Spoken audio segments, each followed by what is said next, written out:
right. Good morning, good afternoon, good evening around the globe. It's Kiltz live on Sunday, the 8th of March, 26. Let's see, Monday, Tuesday, Wednesday, Thursday, 4 days until officially he enters the 71st year of his life. And turning 70 March 12th coming up. I'm excited about it. And we got Mitch and we got George here. And I threw out a couple others links out there if people want to join us to share some wisdom and words. And I was interviewed by Dave Mack the other day, and Dave is just really quite amazing. And I was really grateful to be on with Dave and talk about my craziness. So welcome, Mitch, George, and Rick. How are you guys today? We're doing great. Are you getting any echo from me? I'm not getting. Nope. Okay, good. Because I'm in a different version of StreamYard on a different browser, and I had to select the speaker and the microphone. And sometimes if I got that backwards, it would provide an echo. So I'm happy. Good morning, everybody. Good morning. Good morning. Playing with cameras and studios and all those sort of things, and we're always having a great conversation out there and trying to or practicing convincing our domesticated brothers and sisters that eating primarily animal products is the healthiest thing to do. And maybe Mitch, you could sort of just, and we're here just for a conversation back and forth. What's going on in the chat? If you guys see something and you can sort of guide and direct Kiltz that way. But today's the day that I'm sort of solo. Ollie and Nelson are off doing their own things. And it's great to see our brothers and any sisters out there, all of us coming together. We got Coach Juliet. We got North Dakota Carnivore Lance. We got Lena Freeman just stopping in. And what's going on in your neck of the world, guys? Business as usual for me. Getting ready for that big meetup we're having this Friday the 13th. Rick is coming up. Peter's coming up. Barry Simon's coming down from Boston. Gary No Slow's coming from North Carolina with his brother. It's going to be a good event. And Nelson's going to be here. And we're still waiting to find out if Ollie is going to let you come. Well, she could. I actually had a little bit of an important event business to which might have involved a little white ball that I rarely move around, but it's a business meeting, and so I get the yin and yang and the push and shove of life. You guys are the most important thing to me every single day. And so I'm still playing with it a little bit, but this was a promise I made. No problem. No problem. And so, maybe we can, we'll do something where I can come in on my live phone from out on I'd rather do about one hole of golf, but they might have me doing 18. And by 9, I'm like, I'm done.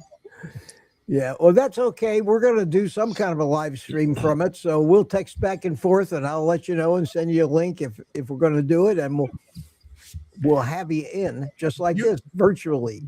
You guys are all invited to my birthday party on the 12th at the Sarasota Yacht Club. Basically, It's just family, friends showing up, saying hi. And I was invited to it by someone else. I had nothing to do with it. And I'm like, okay, we'll be there. 70. Well, you know that after 70, you are undeniably and officially an old fart. You know that. I feel like an old fart from time to time. I got my bursitis. I got my knee problems. You just wait. I can tell you from personal experience that the decade between 70 and 80 Bye. is monumental. Unfortunately, Well, many things happen to you. well, like my knee tendonitis, my right ankle, something, my bursitis. It's sort of they're there. They show up from time to time, and then yes, 70. I'm thinking, does this mean they're going to start showing up a little more frequently? No matter what I do. I mean, I'm pretty good, but I'm not.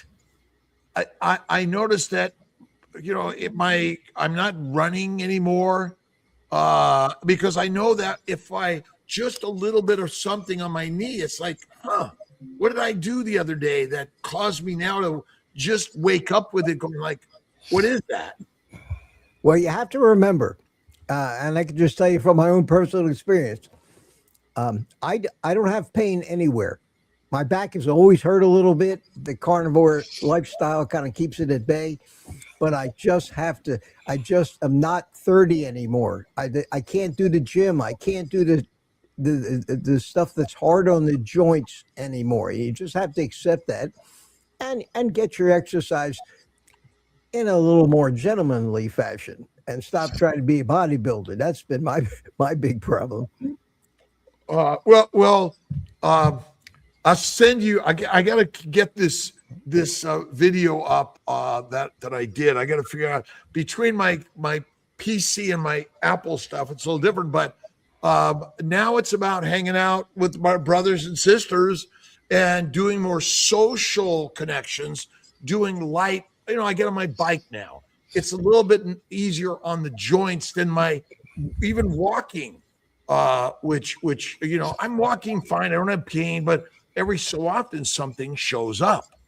Well, I've learned that those jarring exercises and even walking isn't the best when you start to get older. For example, for me, and I don't know if you want to get into this now, but now that you're almost officially an old fart, you gotta learn the rules. The most beneficial exercise for people that are aging are those exercises that help you get up out of a chair, for example, because that's what makes most of the people that are older start to die is they walk, but they're not exercising the muscles that they need just to stand up. So it's recommended that you do 10, 20, 30, 40, 50 of these a day in number of sets where you just no hands, sit in a chair and stand up and sit down and stand up and sit down, because that's where you're actually exercising the muscles that do you some good in that respect. So I've kind of switched over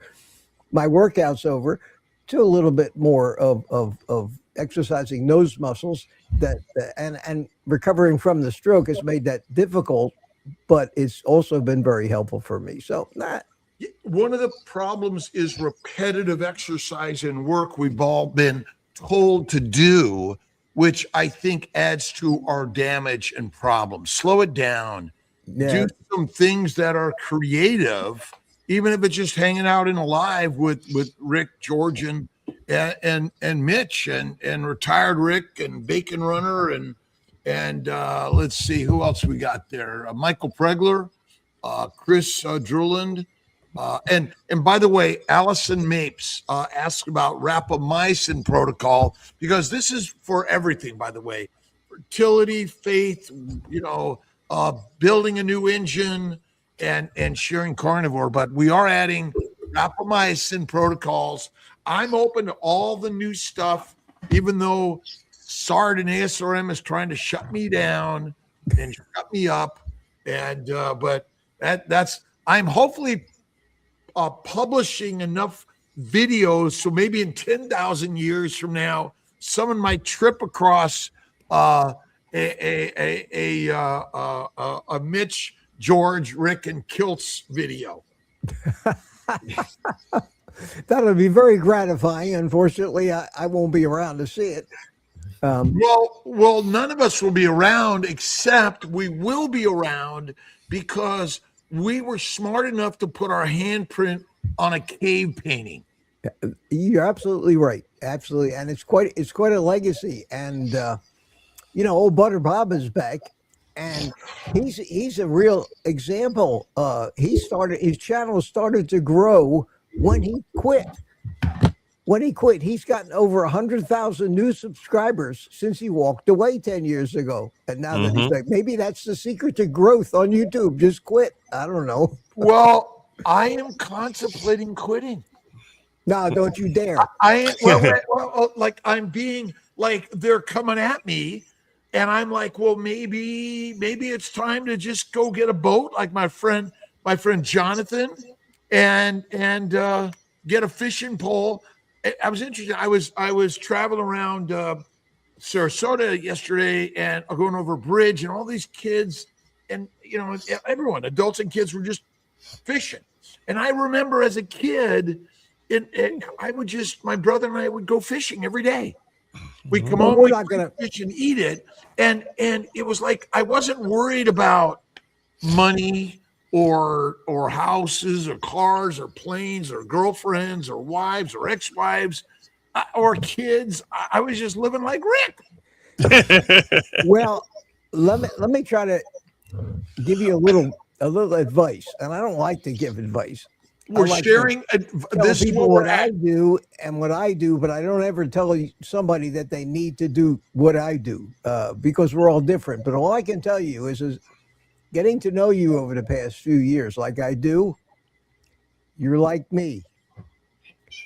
Ambitious. You can't retire. You cannot stop. You will become miserable and bored, and you will start to die. You can't. I tried it for years. I had the big boat. I had the big Hatteras. I sat on the back of the big boat, bored, out of my mind, feeling useless and irrelevant.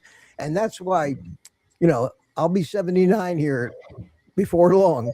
At that age, I can't stop. I need to be doing something every minute of the day, or I'll start to die. And that keeps me young, I believe, more than anything. And I think you're the same way. So none of us are going to let you do it, Kiltz, my brother. We're not going to let you quit. Well, I always, so like if I retire and I have to be at home, I'm probably going to get yelled at way too much. Well, nobody said you have to be at home all the time. And then I've got, my father had a camper. It was parked in the backyard, and that's where my father was, Ray. And I understand. He loved that. That was his place, and he probably bought every Polaroid camera at the time because one day they were gonna. I don't even know what happened to that stash. It was 100 Polaroid cameras. Wow. You believe that one day they would come back? Yeah, they came back. All right. It's called a cell phone. By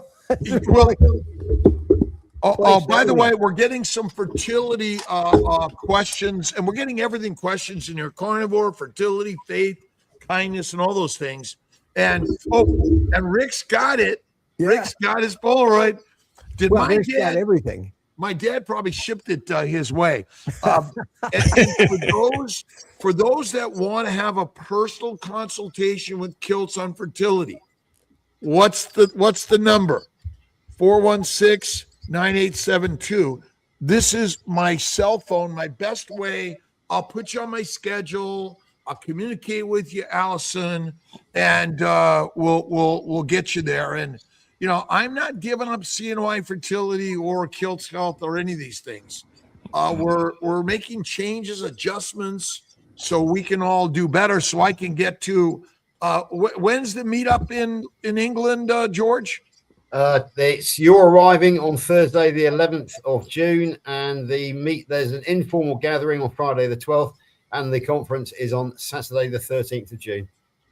And Mitch, when's the meetup coming up this week? The 13th in Friday. Where? This Friday in Melbourne, Florida, at the Estampa Gaucha Brazilian Steakhouse at the Melbourne Square Mall at 11:30 a.m. And where do people hear about this? Kiltz Health, KMT. Go to your blog or. Yeah, you've got it on KMT. We talk about it on all my live streams.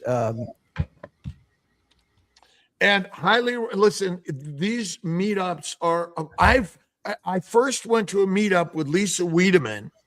I don't know, 3-4 years ago. It seems like seems like a long time ago, and it seems like yesterday. And Rick, are you going to the 13th meetup? Yes, I am. I was invited, so I have to go. Yep. Mandatory. And again, the more people that get there, we're spreading the word. And partly in my medical system, I've been told by the hospital I can't talk about carnivore, and I've been reported to the medical board in New York State that I can't talk about this.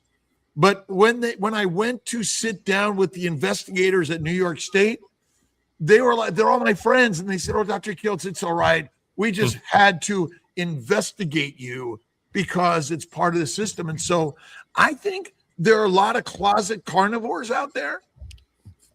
I found a carnivore doctor here in Melbourne, and he's my new doctor. He's a DO, and I made him my primary care physician. His name is Murray Kimmel. He's from Philadelphia. He's long, 68 years old, and Kiltz.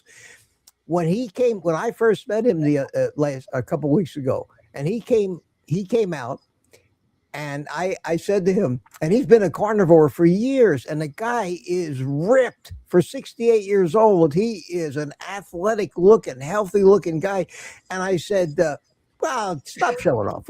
I got some of this. Well, we all do. We all do. We're getting old. Our time for Mr. Universe is over. I'm sorry to have to tell you this. But Murray Kimmel, the doctor, right here in Melbourne, a mile and a half from my house, and he was referred to me by a viewer, and he came out, and I said to him, I'm a carnivore. And he said, "I know who you are. I've been subscribed to your channel for 2 years." And they treated me like a celebrity when I went in there. And we sat down and had the greatest conversation. And I just said a prayer that all doctors should be like Murray Kimmel. So maybe it's coming. Maybe it's spreading. I think we're doing some good. I think it is coming. It is good. And I think that there's so much out there that's always ridiculing or questioning. But the more we be the example, the better. I mean, being a bodybuilder isn't actually the healthiest thing to be. No, it isn't. And as a StreamYard operator, I have to remind you something I always forget, and that is take down the chat that you got up there covering Rick up. Oh, wait. No, you're right. You're right. Thank you. There's got to be a better place to put that stuff for sure. Well, when you get a real big comment like that, it just gets really cold. Sorry about that. No, I do that all the time. I put them up and then I forget. I do it for the whole live stream. I'm redoing my studio. I'm sort of simplifying it, and it was just too much chatter and too much stuff. So that's what I'm having fun with right now.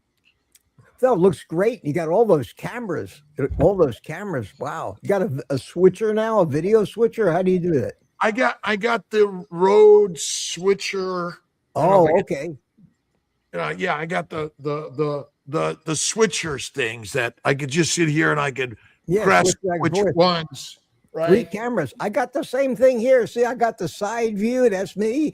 Side view. I got the rear view. I got the front view. I got the view with the chat, without the chat. And I just like playing with this stuff. I mean, again, what's how it shouldn't be. I mean, we're all doing our very best every day, and just even without a picture is okay, right? But we do like to see pictures. And I was watching a 60 Minutes with the new robots coming, and it was really eerie to recognize they're basically going to take over in all of the industrial factories to build stuff. What are we going to do? And the truth is, work is going to be shifted to robots. And I was talking to Stephen Lashbrook. He's doing some work on the beaches and getting people in chairs and things like that. He said, "Oh, they're not going to be replaced by robots, but the robots were like doing things like human beings. It's coming. Yeah, well, this AI is definitely scary. And not only is it replacing manual labor, but it's replacing artistic endeavors, music composition, graphics work, video creation. And the number of AI videos on YouTube now, I think more than 50% of them are done with AI. That doesn't mean they're bad videos, because they start with a valid premise and script, but all the creativity comes out of it, and it's a bunch of flashing text all over the screen. Rick, are you on with Thomas Target Prime Rib? I'm on next Saturday. Awesome. And again, we're all sharing stories and getting together around the world. But I think AI, the beauty, there's some part of AI that gives everyone the ability to do more and more things without the MD, PhD, BS, ABD, XYZ. Every human being has access to the libraries that were once only restricted, or the books that were restricted, the message restricted. So I like that part of it, but maybe we need rules and laws that say, robots can't do all these jobs. I mean, ultimately, the live people need to be the ones that are the government that say, okay, this stuff is great, but maybe some things should be no. Robots will never replace in-person contact. They can't work in the three-dimensional space like we can. Not yet. Not ever. Entropy means they never will. That is really, it is a world of change, but I don't know that I want to get in a rocket ship and go out to Mars. It's a waste of time. Nobody can live there. It's impossible. How many people are going to be sent that way and not coming back? Well, they're rethinking that now. Elon Musk has actually pulled way back on Mars because the reality of the fact that we are not suited for life in that environment. It's not just the temperature, it's the radiation, it's all kinds of things. They're pulling back from all this Mars stuff. I don't think we're going to be colonizing Mars anytime soon, but who knows? Never. Who knows? Never. Well, let's see. Do the chemicals in processed food affect AMH, anti-melanin hormones? Well, are there chemicals in processed foods? There's chemicals in all food. Do cows have chemicess? Yes. I mean, there's nothing you can get away from chemicals. Let's see. I guess is a muscle meat made up of chemicals? Yes. Does nature make chemicals? Yes. We are chemicals. Not all of them are bad. Some of them are necessary. Cholesterol is a chemical, for example. What's your thoughts on hormesis? That the small amounts of poisons that nature and or man has created and exposed us to, like alcohol or like tobacco, and small amounts are okay and they actually make us stronger and healthier? George? Well, George, you can answer this. I don't want to do all the talking. I don't know.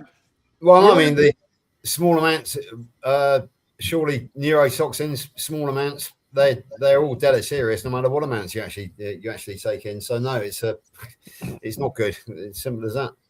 There is no such thing as I think that you always say that for pregnant women, I think a glass of wine a day is recommended.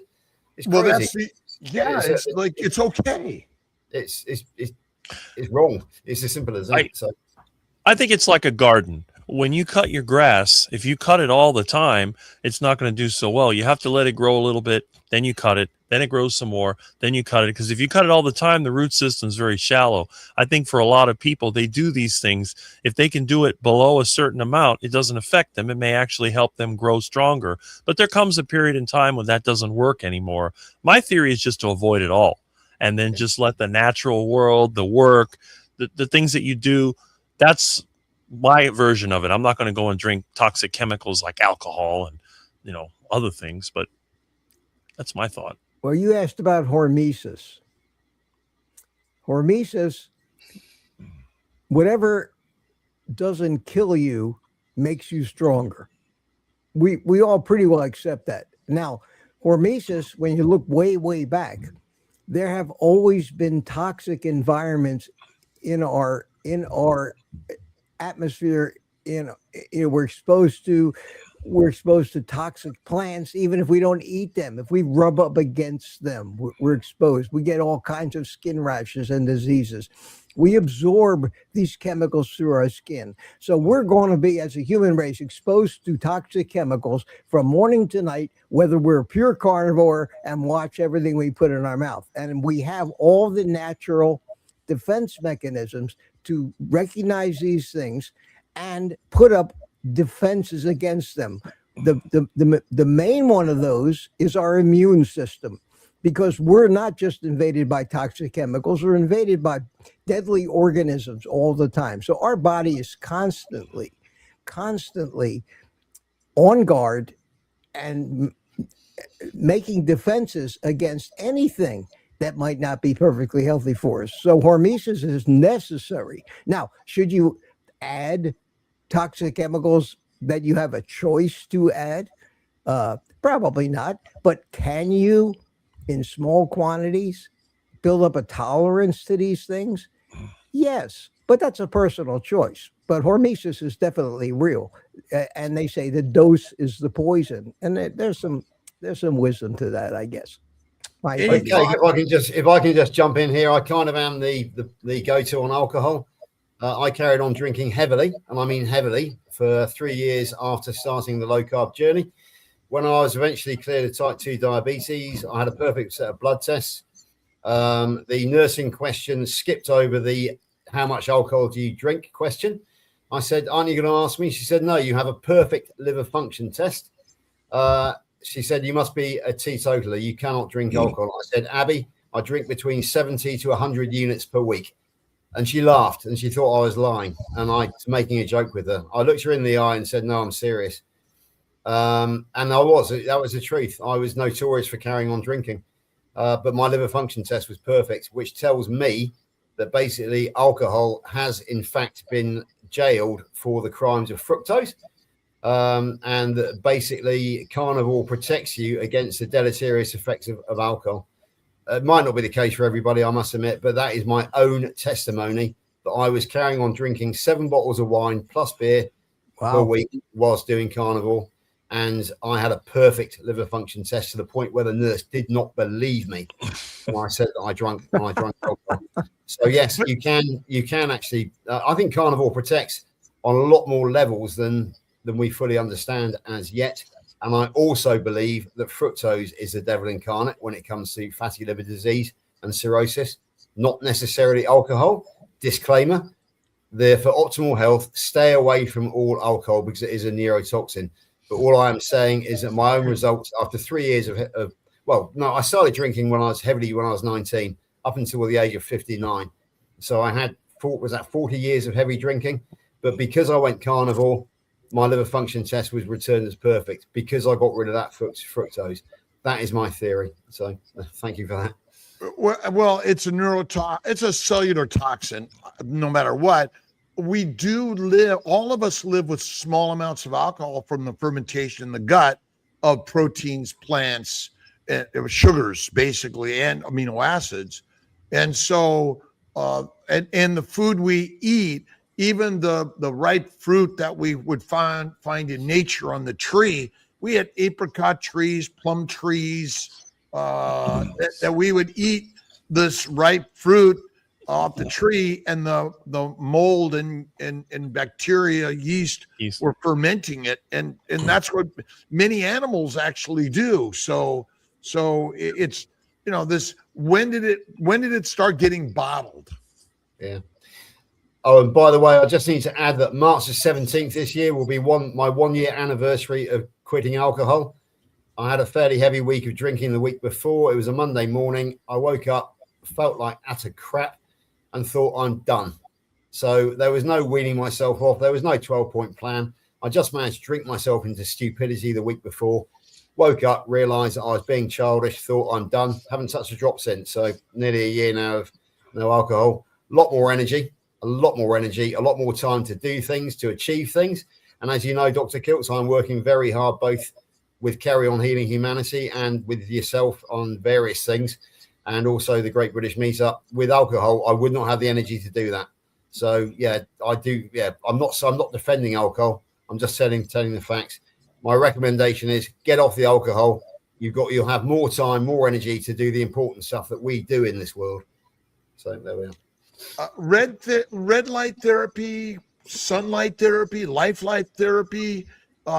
Rick, where's your red light therapy booth? Don't have one, although I do have some neon lights in my house that I use at night. That's about as close as I get to red light therapy. Would you gentlemen say that going out in the sunlight and hanging outside and getting out in life rather than being in our cave all the time? That's what I do. Absolutely. I'm a blue collar worker on a site, Dr. Kiltz, and basically I have to open and close the gate, which is outside. So I spend much of my time at work outside in the open air. So it's important to get out there, fresh air, exercise, activity, not necessarily, activity in the gym, but you're inside, aren't you? You're away from the sunlight. I'm active. I'm very active in my job. I haven't trained in a gym for years now. I'm doing fine. So yeah, fitness can be activity as well as official exercise. Get outside, get the fresh air, get the sunlight. I think it's good. Yeah, I agree. That's one of the best things that we can do. Mitch, if you guys see any questions or comments that I'm missing, at least shout them out if you would. And I think it's real important. Alcohol is not a health drink. It's toxic in small amounts, and that's, I think. But I do. Maybe I could show this. Let me see if I can show this to you guys, and let's see if I've got this, which I don't know, Mitch. I sent this. Well, it's not coming in. It's too much. I've got my Mitch cigar. Let me see if I can show it to you. Oh yeah. Mitch is. Hang on. You texted me that, didn't you? I did. I did.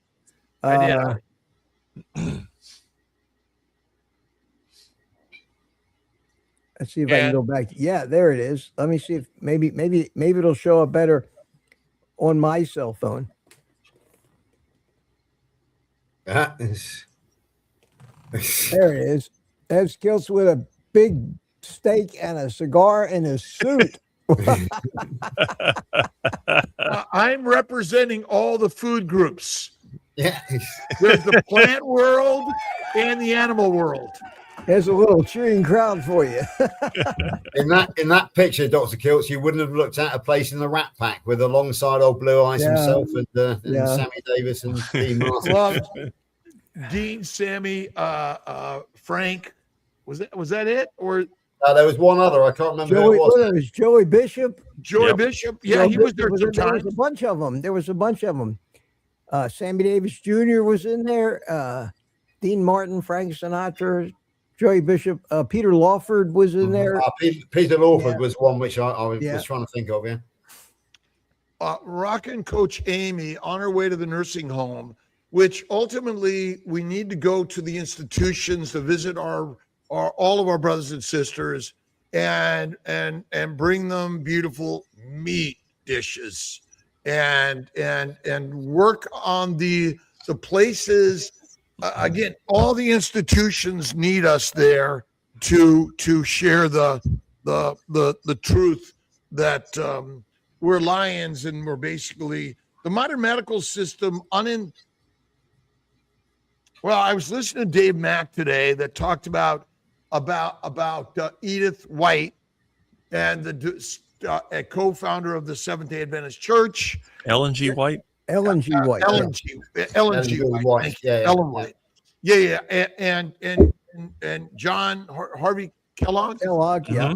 Yes, and Ansel Keys. Keys. Yeah. And the McGovern report on how basically we've been governed by the masters of the message that you shouldn't eat meat because it's bad for us.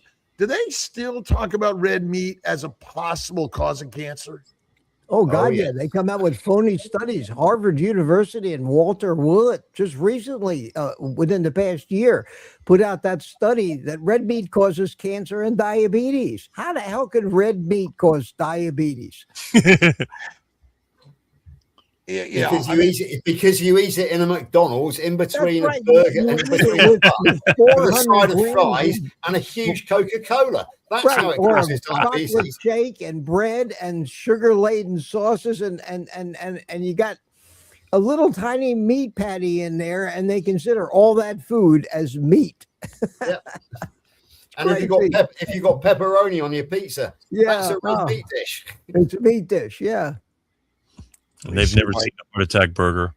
Let me see if I can do this. Talking to the heart attack burger, I think Kerry's going to take on the challenge, isn't he, Rick? From what I want to see that. I want to see him take it I on. don't think you realise he said he's going to do 2. Yeah. I don't think so. There we go.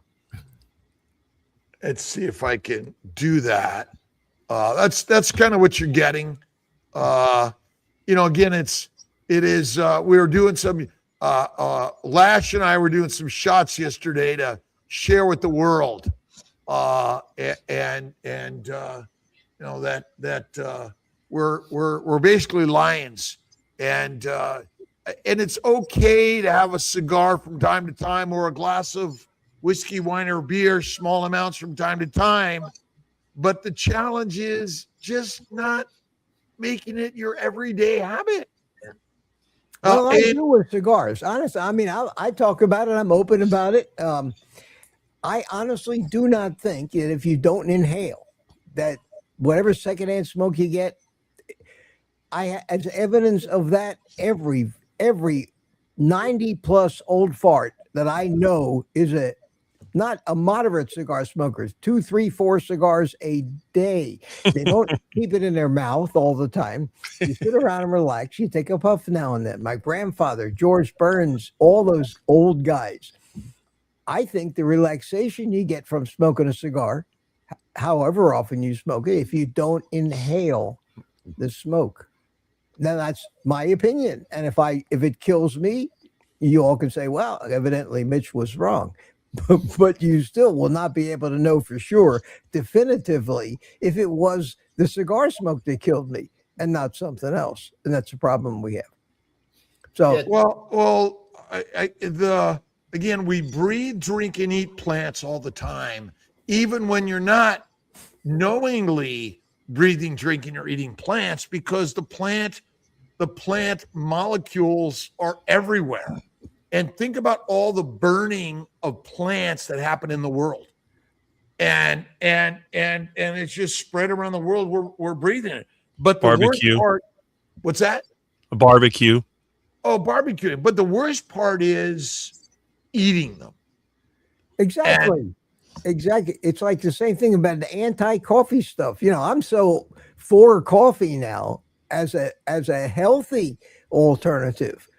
I've seen so much about it that I've adopted the opinion until I changed my mind and learned something new, that if you like coffee and you want to drink coffee in the morning with caffeine and you give it up because some carnivore said, well, that's not carnivore, you're actually hurting yourself. You're better off with the coffee. All right. Sorry, George, a little bit of covering you. I think they got to get rid of the thing around it. But ultimately, by the way, let's see. I fell into the ditch of CAC score and CT angiograms, diagnostic testing. And it took, and okay, I might have said maybe I should eat some broccoli, or I should focus on more fish, which stinks. And basically, I got over it pretty quickly because I realized that it's the hook. They're trying to grab you with worry and fear. And what does Kiltz eat? Wait, let me get this.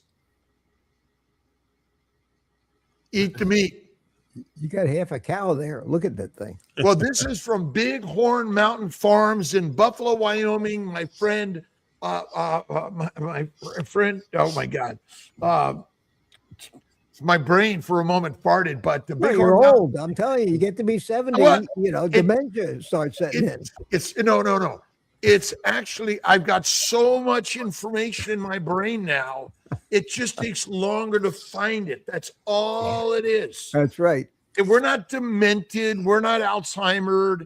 It's just like the Library of Congress can only hold so much and find it quickly. It's like, guys, just wait a minute. We'll get there. Yeah.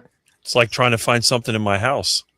Well, Yeah, Dr. Kiltz, I need to know for June, what's your thoughts on martinis nowadays? Do you still take the occasional martini? Okay, so I do. So last night we went to Summer House and had oysters, ribeye, and I ordered a martini, extra filthy with extra olive juice. I drank about a quarter of it because I love the blue cheese stuffed olive and the toasting. And ultimately, I might have had a few of their tallow fried potatoes, dipped in a ton of sour cream. And the truth is, because amino acids and sugars from animals or plants, they metabolize exactly the same. Our problem is consuming a high fibrous plant, low fat diets are killer. And by the way, for 2.5 years, I was off this black stuff, and I just went back on it, and I've eliminated something that I truly enjoyed, but I was taking too many naps. Yeah, that's fair enough. Yeah, so just to let you know, Dr. Kiltz, come June when he's staying in the hotel, we've got an excellent cocktail maker there, so you already get your martini with the blue cheese olive. I never make any alcoholic drink at home. I never, if I'm out sometimes at a place, I will take one, but I don't ever drink at home. So, and I just want to do a quick full disclosure here. I have discovered a non-alcoholic gin called Gordon's Gin here in the UK, which has got 0 carbs, 0 sugar. Seltzer water or soda water has 0 carbs, 0 sugar. So what I've done is I have created a cocktail which I drink in public, which is called a non-alcoholic gin Ricky. The gin Ricky is quite a famous one, named after Senator Ricky. So that is my go-to socializing drink now. 0 carb, 0 alcohol, fake gin Ricky, in other words. So that's you will see me drinking one of those when you come to visit us. And it is, and I say there's nobody can really quibble with it because it is 0 carb, 0 alcohol. So that's a little tip for you guys over there. Get the 0 gin, get seltzer water, and you've got a perfectly acceptable cocktail. So it's made of what? It's right. It's Gordon's Gin, which is a gin, a type of gin over here, but they've now done a 0 alcohol version, and it's also got 0 carbohydrates as well. So it's basically a flavor. That's all it is. It's a flavor of gin with 0 sugar, 0 alcohol, 0 carbohydrates. Add seltzer water and ice with the juice of half a lime if you so wish. And what you have is a gin Ricky, but without the alcohol and without the sugar. And all right, Darlene asks, gentlemen, which is better choice, red or white? One. Water, yeah. Right. Small amounts from time to time. I don't think we really have the ability to. And okay, so carbohydrates. Mitch, is alcohol a carbohydrate? Yes. Is anything that burns is a carbohydrate. Well, I guess anything. What molecules contain carbon? All of them. Sugars, fats, Everything is Mhm. is carbon, hydrogen, and oxygen. I mean, even meat can, if you use that as a definition of carbohydrate, even meat is a carbohydrate because it's all carbon, hydrogen, and oxygen, Mhm. just different arrangements of the molecules. And meat contains sugar. Mhm. It's A called the small amount. glycocalyx. And glycogen. Well, Yep. all of it. Yeah. But glycogen, again, everyone's hooked on glycogen. Another mythologic molecule doesn't exist. Mythology. I call it scientism. Yeah, I like Petri that. dish science. Okay. All right, Mitch, what is hard, factual, 100% accurate science? Well, it doesn't really exist. All we have are our theories and interpretations of what's Thank going you, on done. at realms so small that even the microscopes can't see them. Mhm. We have theorized all of it. In fact, there are some people who theorize that we aren't even living in reality. We're living in some matrix-like simulation somewhere. Mhm. Who knows? Who knows? Like, that's Kiltz, you and I both agree. It's all stories. It's all stories. And until humans came along, there were no stories. The lions don't tell stories. The animals, the plants don't tell stories. The stories came when we became sentient, and we've invented almost everything. Some of Wait it a may minute. be true. Yes. Felix the cat. Are you telling me Felix the cat doesn't tell stories? No, Felix can't talk. Don't I ruin hate my to be life. the one to break your bubble, but Felix the cat can't talk. I'm sorry. He might do it on cartoons, but All there right. is no Santa Claus. I'm sorry. I got to I'm make sorry. sure I include everyone here a little bit. 49-year-old young wife diagnosed with uterine polyp. What are your thoughts on biopsy? Concerned of its cancerous biopsy potential spreading into cancer?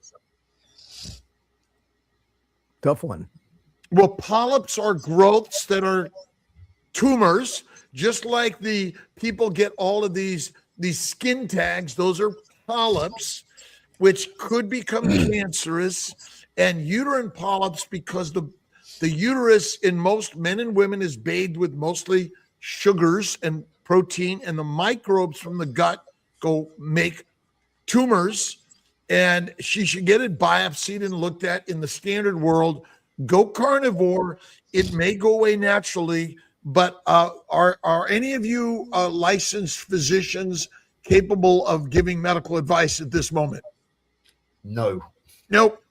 Even Kiltz, who is a medical doctor licensed in many states in America, is simply having a conversation with a robot because or some pretend entity. And I hope I'm not turning into Bart K. That would be dangerous. Which I love Bart K, by the way, because there's only one in the world. Oh, yeah. For sure. yeah. But yeah, she's got a biopsy because uterine polyps, endometrial hyperplasia, ultimately cancer is killing too many women because what's the standard recommended diet for the world? Duck food. Duck food, plants, protein, low fat. Yeah, we cannot diagnose, we cannot treat, we cannot prescribe, and we cannot interpret lab results. So yeah, we cannot give medical advice. But even if you're a doctor on YouTube, you're not allowed to do that because you don't know the patient. That person watching YouTube is not your patient. Well, you can do whatever you want, but there are certain risks that you accept in the story that we're going through. And in April, text Kiltz 315-416-9872. He will get you on his schedule. And really, so much of the world of medicine is all telehealth now. It's all robotic. I mean, people now bring a AI prescription to me and say, this is what AI told me you need to do. Scary. It's scary. Although sometimes AI is right because, half the information it draws from is correct and basically the other half is incorrect. So it depends on luck of the draw when you ask the question. So is again, the right answer is the one you accept as truth. So often the right answer is the one that we want to believe. Correct. It's called the placebo or the nocebo, but in an environment where basically human beings are built to agree, we're more agreeable, and we answer yes to how do you feel today? Yeah.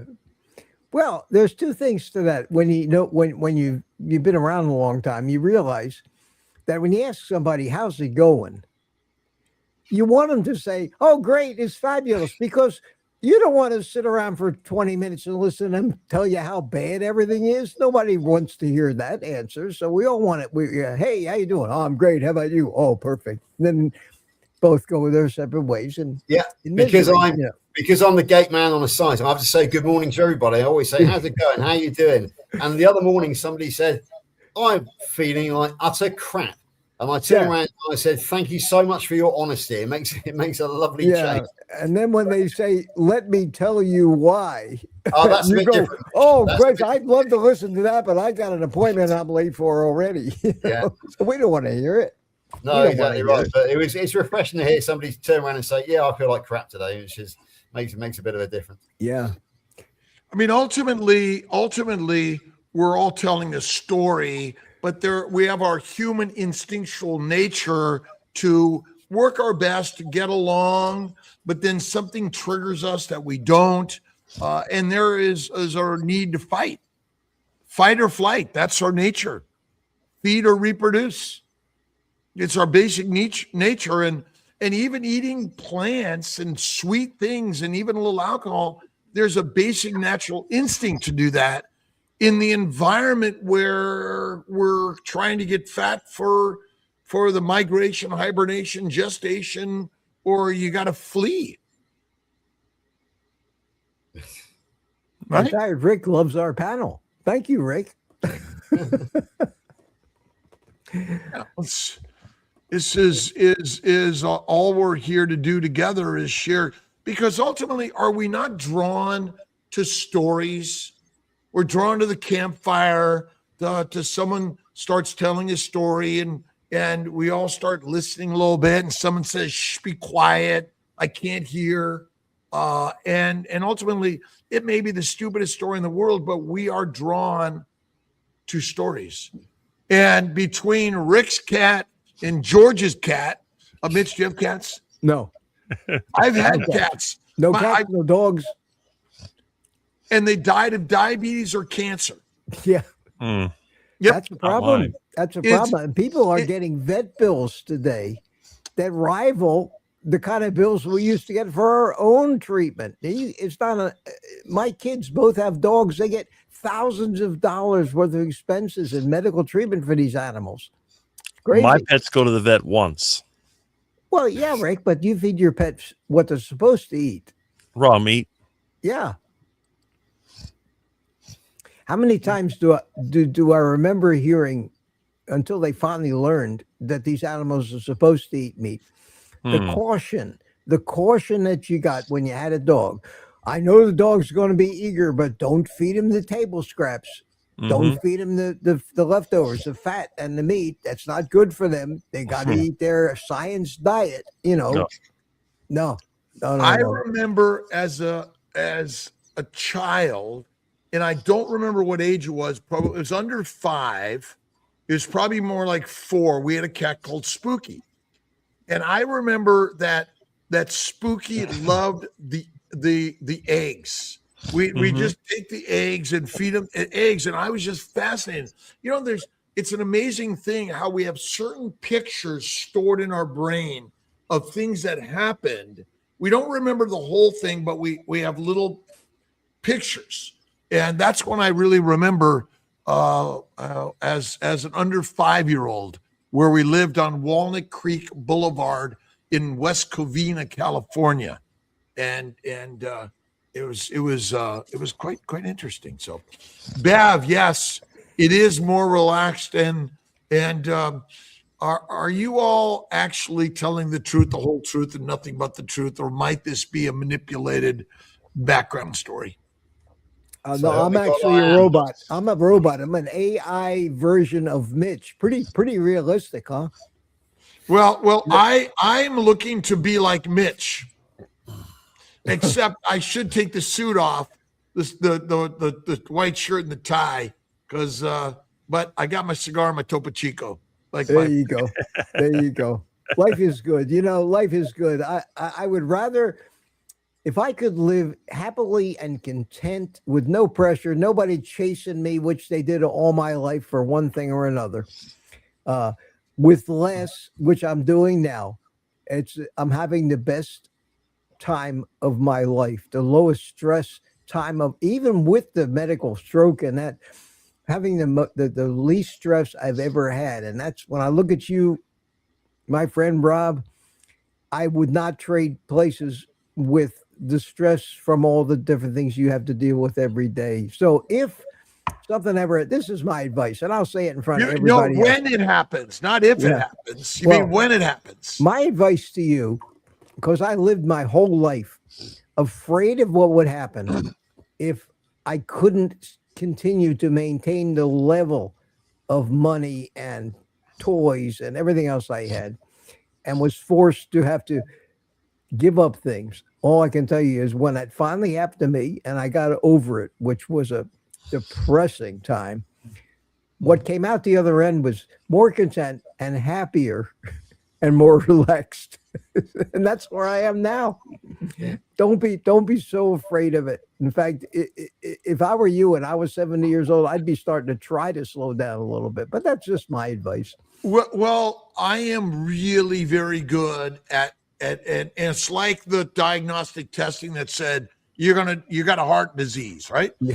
It's those little things that hit you, but then you take whatever time it is to reset the software a little bit, that it's all happening the way it's supposed to. But we're not here to just go for a ride. We are here a little bit to pull the reins here and there, let go of some and grab some others. And because I will be fertilizer. Yeah, Mitch and I are food and fertilizer for the next entity, our children's children. They got to eat something. And so, whether they burn us up, we go in the atmosphere and we drop down somewhere as sort of the carbon particles of fertilizer, or we're actively consumed by a lion or a pig. This is our way. So I think that's an undeniable truth. I've heard that many times, is that every living thing will eventually become food for some other living thing in the future, eventually in some form or another. We are the food of fuel for the universe, and that's the nature of it. We're just another carbon particle that is being released in the atmosphere, or it's going out down the river and going to be picked up by something at some point. You realize you don't even have to be dead for it to happen. We're constantly building up and breaking down. We have bacteria, we have mites, we have all these things. We have plants feeding off what we put out. We do that our whole lives. Yeah, and you're leaving a trail of skin cells everywhere you go. That's right. What you're breathing out is carbon dioxide. Right. Mm-hmm. And that is there's more mass produced. Think about it. Sunlight, water, and CO2 in a photosynthetic cell basically makes a carbon sugar particle, glucose. And just look at my garden and see how the soil grows year after year after year. Well, if you think about it, the plants grow and die, grow and die, grow and die, grow and die. And how many cycles of growth and death have added to the spherical mass of the earth? Mm-hmm. And so, I mean, how deep do you need to dig to find oil, which tells you that's the carbon particles that have been compressed and heated or over time converted into their basic slurry of what they are, which is all carbon. Mm-hmm. right? And so that's, I mean, it's the greatest story ever told. And type 3 diabetes, what is that? Dementia.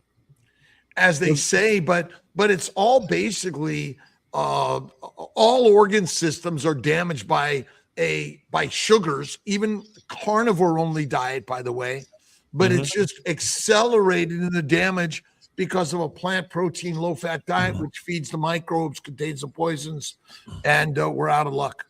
So we got any last minute comments for the hour of superpower with the all-star panel today. We missed Peter. He's selling what Peter does is he sells reproductive caves. Right? You got to buy the furniture and all the stuff to fill the cave to get satisfied. But all it does is brings more pain and suffering. But this is great fun. This is great fun. And I saw a comment that said that this is better. That whoever, I forget it was Bev or somebody said, I like this better than your normal interview style 6 a.m. live stream. It's much more relaxed. That's true. That's true. Don't tell Alia. Don't tell Alia. Well, get Alia. We're going to do it. Look, it's the rant pack. We're bringing conversation and comments, which this is all it's about. I mean, I always watch old Johnny Carson stuff. And I love some of it. I mean, we're drawn to conversation. It was not Sally Jeffrey Rapio, but Shore, Donna Shore. What? No, Dinah Shore. Dinah Shore. I remember Dinah Shore. Dinah Shore. Or she had a show. Or Griffin. Merv Griffin. Merv Griffin show, right? Yeah. Yeah. But wasn't Phil it Donahue? Steve, who was the first Johnny Carson late night show? Stephen Edie. Yeah, it was. What was his name? No, God, I remember that. Yeah, too. Steve. It was The Gourmet. You're thinking of Stephen Edie Gourmet. I remember No. It was another one. Steve Allen. Steve Allen. Yes. There you go. Yes. Steve Allen. I remember Steve Allen. Everything. Jack Parr. All these things. Yeah. I mean, you go back. I mean, it's our storytelling that we all want to hang out and have a conversation, right and wrong in the world. I mean, it is the world. I'm not chastising either. We're all part of it, aren't we? We've been all parts of it in our lives. Mr. Rogers' Neighborhood. Mr. Rogers, basically that is it. So somebody said it was Alia that put that comment up. Alia said that this was a much more relaxed format. Is Alia in? I missed it. Alia is in the. I didn't see that. Alia's away for a weekend for her wedding. Well, somebody said it was Alia that said that. I haven't seen Alia in the chat, but this is great fun. All I'm saying is, please, nobody tell around and talking to your friends. All right, everyone. We really love it. And I'll be here 6 a.m. tomorrow. No, actually, I have to travel tomorrow morning up to New York on Delta. And because I got to work there Monday, Tuesday, Wednesday, and then flying back here Wednesday night late in order to be here for Thursday, Friday for Kiltz 70th year anniversary of life. And all right, everyone, I'm signing off. Oh, Jack Benny. Jack Benny and George Burns. Burns. Oh, wow. Wow. But they weren't in the Rat Pack. They weren't the Rat Pack. Right. No, but they were like, I mean, we loved it. The Jack Benny radio show set up the American Hearts, the AHA, with the help of Procter & Gamble. So, yeah, well, he wasn't one of the good guys. I'm still convinced that Hans Krebs and Otto Warburg were paid by the nutritional industry at the time, which controlled the chemistry and the sugar-centric science. Basically, it's still all theoretical. And I don't trust the metabolic pathways one bit. I think they're all BS. It's all bought and paid for, all of it. All right, everyone. I'm signing off. I'll see you guys. Got my good friends hanging out with me. Take care, everyone. All right.